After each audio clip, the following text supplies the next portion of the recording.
Continuamos con el foro Así va Colombia. Hoy está con nosotros el exministro de Hacienda, Mauricio Cárdenas, con quien vamos a analizar la coyuntura económica, social y política que atraviesa el país y lo que debe hacerse para impulsar el crecimiento. Gracias, Narciso. Un gusto estar acá y gracias por la invitación. Muy interesado en esta conversación. Muchas gracias por aceptar esta invitación, Mauricio, y para entrar en materia, quisiera formularle la primera pregunta. El país escapó de una recesión el año pasado con un crecimiento del 0,7% y para este año el gobierno y el mercado prevén una expansión del 1,7%, que coincide con las proyecciones de la mayoría de los analistas. Usted ha advertido, sin embargo, el riesgo de un estancamiento. ¿Cómo analiza esa posibilidad de un estancamiento y por qué? Narciso, yo lo que he dicho es que no estamos en una recesión típica en el sentido de un ciclo económico en el que hay una fase de declive, después viene una fase de recuperación, porque las recesiones, digamos, tienen unas características distintas. Normalmente están asociadas a algún choque. En nuestra historia económica reciente, esos choques tienen que ver mucho con los precios de los productos de exportación, cosa que no es el caso ahora. Los precios del petróleo están relativamente altos. Y también muchas veces en nuestra historia las recesiones han tenido que ver con choques financieros, es decir, con que se le corta el acceso al financiamiento a un país como Colombia o se encarece de manera muy significativa ese financiamiento. De manera que esos han sido los choques que explican los ciclos económicos de Colombia. Sabemos cómo salir de esas situaciones, tenemos políticas anticíclicas, las hemos utilizado en el pasado, en la parte fiscal, en la parte monetaria, en fin. Lo que está ocurriendo ahora con la, digamos, caída del crecimiento económico no tiene nada que ver con un choque externo. Es una, digamos, es un resultado producto de la baja inversión y la baja inversión a su vez es producto de un bajísimo nivel de confianza. Entonces, ¿qué ocurre? Que la economía está estancada, no crece porque no hay inversión. No solo se afecta la posibilidad de crecimiento económico actual, sino futuro. Una forma de ver eso es que el crecimiento potencial de Colombia se ha disminuido, o sea, lo que podríamos crecer, el ritmo al que podríamos crecer en el futuro, está por debajo de lo que teníamos hace unos años, está más o menos en el 2,7%.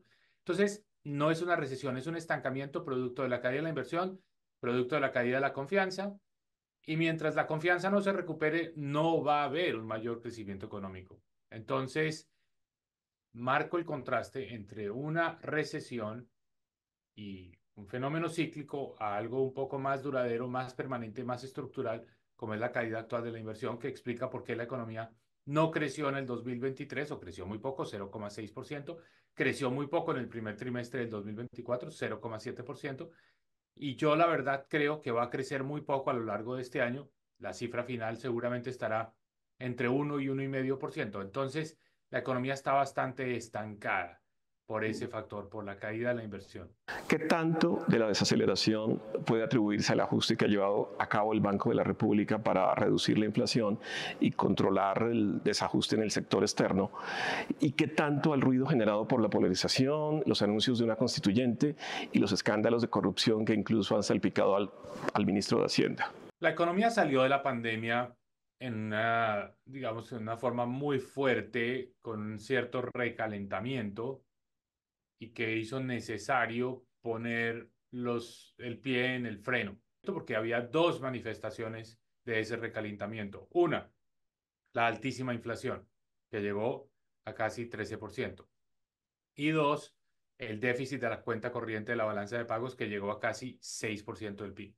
Entonces, dos síntomas muy claros de recalentamiento de una economía. Es necesario frenar la demanda para que la inflación baje y para que el déficit externo baje. Y esa fue la política monetaria, digamos, su comienzo, en su inicio. Es la razón de ser de esa política monetaria. Y eso, digamos, debió haber explicado por qué la economía bajó su ritmo de crecimiento de niveles del 6-7% después de la pandemia a un nivel más moderado como el que se tuvo en el 2023.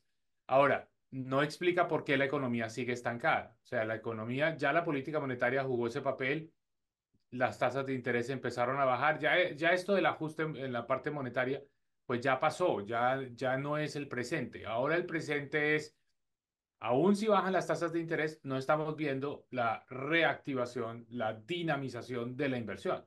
Y ahí entra en escena, es que ya no es un tema de política macroeconómica, de ajuste macroeconómico, sino más bien de este permanente intento del gobierno de cambiar las reglas de juego, lo cual genera mucha incertidumbre.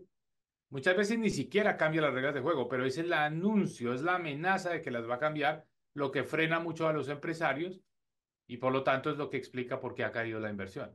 Entonces, si bien este menor crecimiento económico empezó como parte de una política de ajuste necesaria, pues se está prolongando el tiempo de una manera que no es necesaria. Y ese prolongamiento en el tiempo, cuando ya tenemos el ajuste externo, cuando ya la inflación está bajando, pues es lo que en este momento no tiene justificación.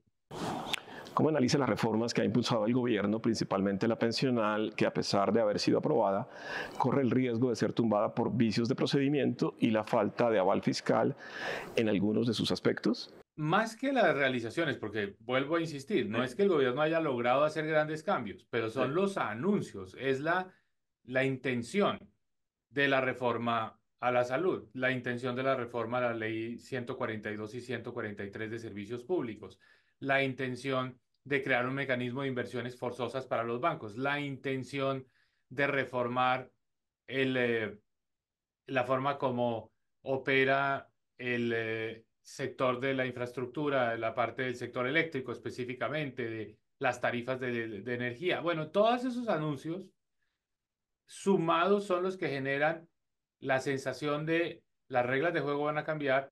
Yo mejor espero a que hayan tomado las decisiones, a que se sepan qué va a quedar todo esto antes de invertir.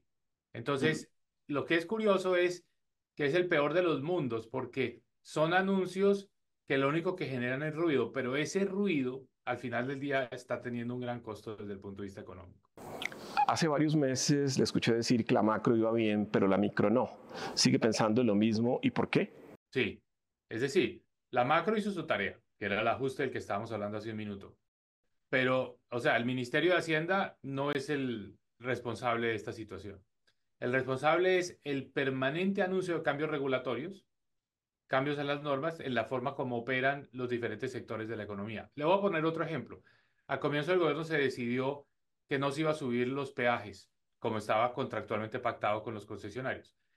Eso después se subsanó dándole la plata, compensando a los concesionarios, pero se creó el daño de quitarle credibilidad al sistema, de quitarle credibilidad al mecanismo de asociaciones público-privadas. Entonces, pues ya no hay el mismo apetito que había en el pasado porque la gente va a decir, ¿qué pasa si el gobierno el día de mañana no aumenta los peajes? ¿Qué pasa si el gobierno mañana no honra, no respeta las vigencias futuras?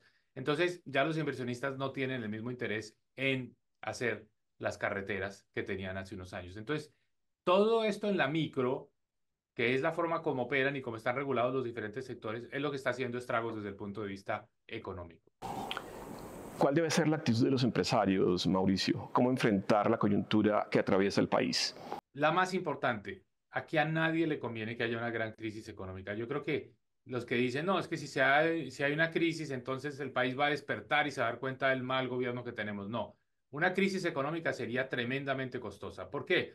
Este gobierno tiene gran capacidad de encontrar culpables donde no los hay. O sea, una crisis económica diría que es responsabilidad de los gobiernos anteriores, que es responsabilidad de los empresarios que sabotearon a este gobierno, es responsabilidad de los medios de comunicación que crearon un mal ambiente. Entonces, el gobierno tendría la capacidad de buscar otros para responsabilizar de la crisis económica. Y por el contrario, este es un gobierno que se nutre, que sabe vivir de esas crisis y que puede utilizarlas, por ejemplo, para declarar estados de excepción, una emergencia económica, y de esa manera tomar medidas que de otra forma no logra tramitar en el Congreso. ¿Por qué? Porque el estado de excepción le permitiría sacar por decreto algunos de esos cambios en materia legislativa. O también moviendo a la opinión a raíz de una crisis para, en medio de ese sentimiento de caos, pescar en río revuelto. Vimos lo que pasó con la primera línea en el 2021. Vimos también cómo este gobierno, en medio de una situación de crisis, puede tratar de capitalizarla. Entonces, a mí me parece que a todos nos conviene evitar una crisis. las crisis destruyen empresas y después es muy difícil recrearlas. De manera que el mensaje es al sector empresarial, hay que invertir, hay que seguir apostándole, hay que tomar decisiones. Así el gobierno no esté dando las señales favorables, los propios empresarios tienen que generarse, tienen que autogenerarse esas señales positivas. Un muy buen ejemplo, la decisión de los bancos de bajar las tasas del crédito hipotecario al 10%. Es decir, una decisión que es del sector privado, pero para ayudarle a que la economía no entre en crisis. Usted es profesor de la Universidad de Columbia y tiene contacto con colegas, analistas y entidades multilaterales. ¿Cómo se ve al país desde afuera? Colombia siempre es visto como un país muy sólido, institucionalmente fuerte.